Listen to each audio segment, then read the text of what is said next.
Disclaimer: this video uses AI voiceover due to the sensitivity of the topics.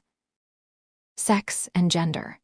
A raging debate in modern times with prominent figures on both sides claiming to fight for their own definition of justice.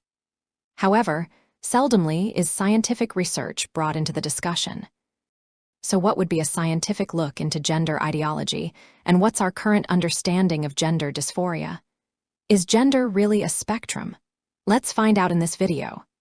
Sex is currently defined as either of the two divisions, designated female and male, by which most organisms are classified on the basis of their reproductive organs and functions.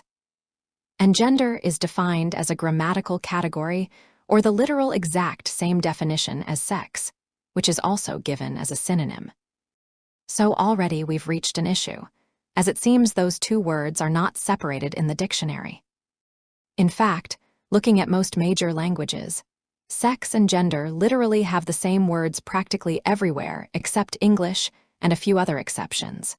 Most languages needed to borrow the word gender to have an alternative to sex in the first place, and even those languages treat gender as a grammatical term and not a social construct of sex. In English, the term gender role was coined by John Money, a fraudulent researcher who conducted horrific experiments on the Riemer twins, trying to raise a boy as a girl, only for that boy to commit suicide. He also disparately tried to prove that gender roles were socially constructed. But as I outlined in my previous video, gender roles are biological in nature and cannot be swapped around. We also found out women were less happy in their modern masculine roles, despite the perceived freedoms they enjoy. So we're off to a bad start. It seems sex and gender are interchangeable terms in all languages except English. But there is still this belief that gender and sex are completely different. This belief is known to be really pushed by the transgender community. Transgender people are people with gender dysphoria. Gender dysphoria is categorized as a feeling of distress that can happen when a person's gender identity differs from the sex assigned at birth. This means a person that is, for example, born a healthy male, but strongly believes they are actually female or vice versa. You can pause on this screenshot if you wish to know the exact DSM-5 criteria for gender dysphoria. Gender dysphoria is a type of mental illness that comes from the same group as, for example, apopnophilia, an intense desire to amputate one's own healthy limbs, body dysmorphic disorder, an intense loathing of one's physical biological features, anorexia, transebalism, and many other mental conditions. The way such disorders work is that they intensify over time and if left untreated will burst, most commonly in intense depression, anxiety, or various types of self-harm. It is important to help such individuals in any possible way so they can live normal lives. However, that is easier said than done, as dysphoric conditions are very difficult to influence.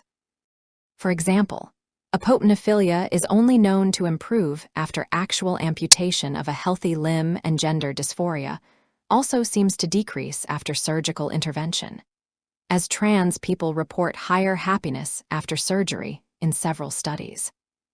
In some studies, there is no effect, and in some it may be reverse. It's not quite clear. However, since in some studies increased happiness is reported, there is a perceived medical consensus that surgery is the best way to tackle gender dysphoria, just like amputation is currently the best cure for apopnophilia. There are numerous issues with such studies, though. For one example, this article by Jack Turbin is a very widely cited article on the topic and very often brought up. In it was found gender transitioning positively affects transgender people's health. The authors don't declare any conflicts of interest in the paper, however. This is not true, as the main author was paid $15,000 by Arbor Pharmaceuticals in 2019, which manufactures a puberty blocker. The article itself has a lot of scientific issues that have been attacked by several sources.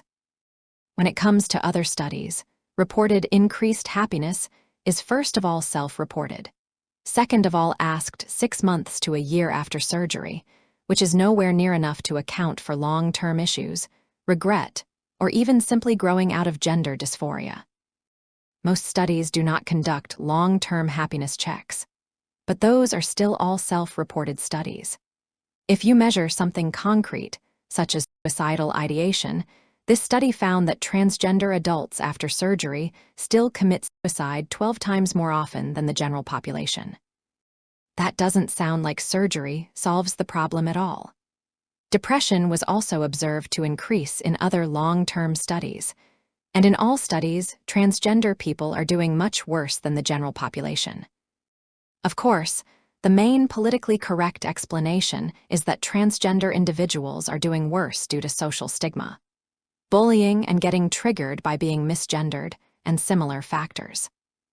While that is a good point, studies have not been done on the same people before and after surgery to account for this, so the evidence is really lackluster, and it's appalling that the consensus has already become to send transgender patients under the knife. But if gender dysphoria is similar to other issues, why did we decide to destigmatize specifically gender dysphoria out of all of them? Transgenderism affects 1 in 50,000 people, according to DSM-5. Now that's people who seek medical help. Even if we assume only 1% of people with gender dysphoria seek help for it, that would still be 1 in 500 or 0.2% of people.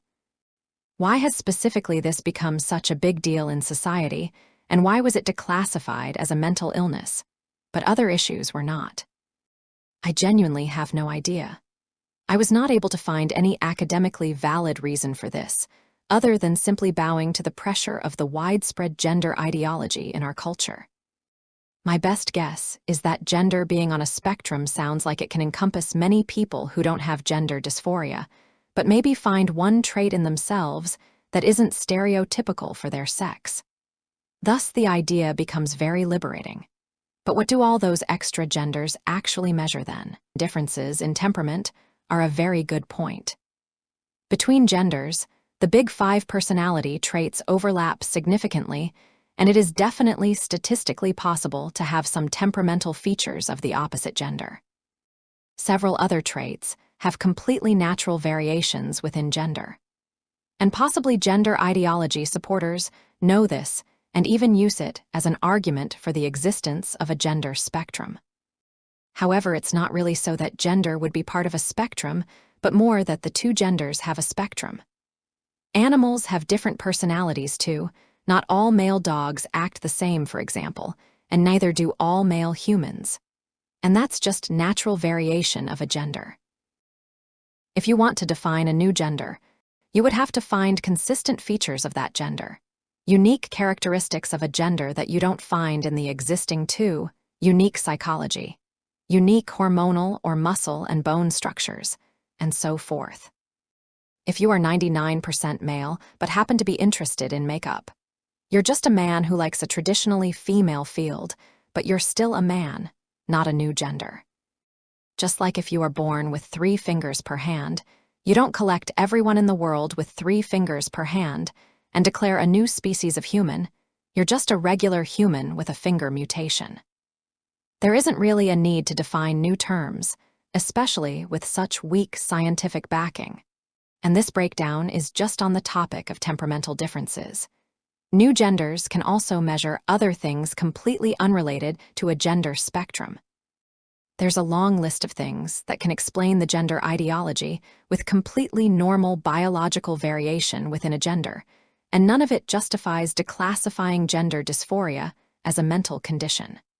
Nothing about it was disproved. At the end, the gender ideology relies strongly on empathy. On that end, I sympathize with the horror that patients with gender dysphoria go through. It's a difficult and hard experience to loathe your own body to such an intense degree. People cannot imagine it without experiencing it. I myself have had trans friends and have at least seen their experience. However, even they also agreed that the current way of doing things is not healthy and does more harm than good. I believe there is a way we can more efficiently help transgender individuals. We need to test new therapy methods, new medication with less severe side effects. new methods that don't require irreversible body transformations, and help them to more easily get accepted through things that they can do and control, rather than expect everyone else in society to accept their unorthodox appearance or behavior. Anyway, that's it for this video. Leave your thoughts in the comments and share this video with anyone that you feel needs to see it. See you in the next video.